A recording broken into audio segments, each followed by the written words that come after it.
सर्दियां आते ही शरीर से पहले जो चीज कंप्लेन मोड में जाती है वो है हमारे जॉइंट्स और खासकर हमारा शोल्डर। इन दिनों एक प्रॉब्लम बहुत ज्यादा सुनने में मिल रही है, फ्रोजन शोल्डर। नाम जितना कूल लगता है, दर्द उतना ही अनकूल होता है। कंधे में दर्द, अकड़न और हाथ उठाने में भी दिक्कत, मतलब रोज के काम भी चैलेंजिंग बन जाते हैं।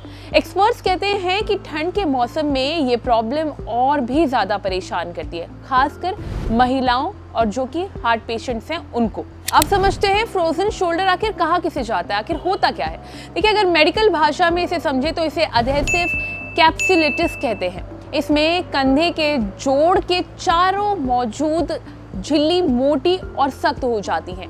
इससे सूजन बढ़ती है और कंधे की मूवमेंट धीरे धीरे कम होने लगती है।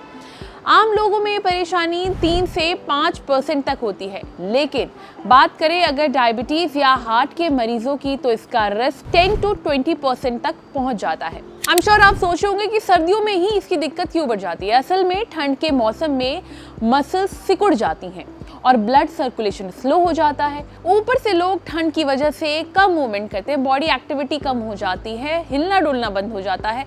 बस यहीं से शुरुआत होती है अकड़न और दर्द की, जो धीरे धीरे बढ़ने लगता है। अब अगर फ्रोजन शोल्डर के लक्षणों की बात करें तो शुरुआत में कंधे में हल्का दर्द होता है, जिसे हम अक्सर इग्नोर कर देते हैं। फिर अकड़न बढ़ जाती है, रात में दर्द ज़्यादा होता है और नींद भी खराब हो जाती है।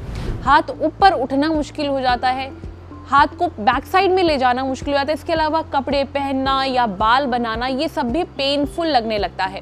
महिलाओं और हार्ट पेशेंट्स में खतरा ज़्यादा क्यों है? thehealthsite.com ने बात करी इंद्रप्रस्थ अपोलो हॉस्पिटल के सीनियर ऑर्थोपेडिक एक्सपर्ट डॉक्टर वैश्य से, जिन्होंने बताया कि फ्रोजन शोल्डर आमतौर पर 40 से 60 साल की उम्र में ज़्यादा देखा जाता है। महिलाओं में हार्मोनल बदलाव और कम फिजिकल एक्टिविटी इसकी वजह हो सकती है।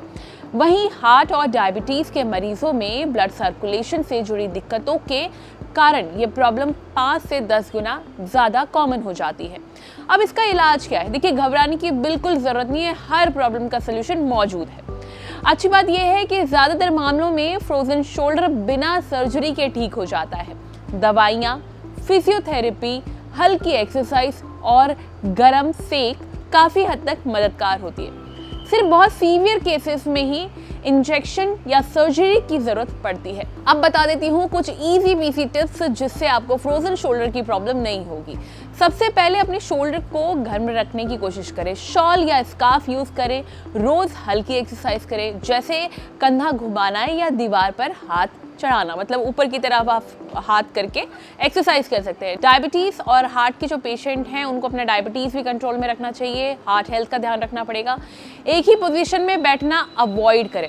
इसके अलावा गर्म पानी से नहाएं और ज़रूरत पड़े तो गर्म से सेक भी लें। याद रखिए, सर्दी है, आलस नहीं। थोड़ा मूवमेंट, थोड़ी केयर और सही टाइम पर इलाज फ्रोजन शोल्डर को फ्रीज होने से पहले ही रोक सकता है। वीडियो कैसी लगी कमेंट करके जरूर बताएं और हेल्थ से जुड़े इस तरह की और वीडियोस के लिए लाइक एंड सब्सक्राइब करें thehealthsite.com।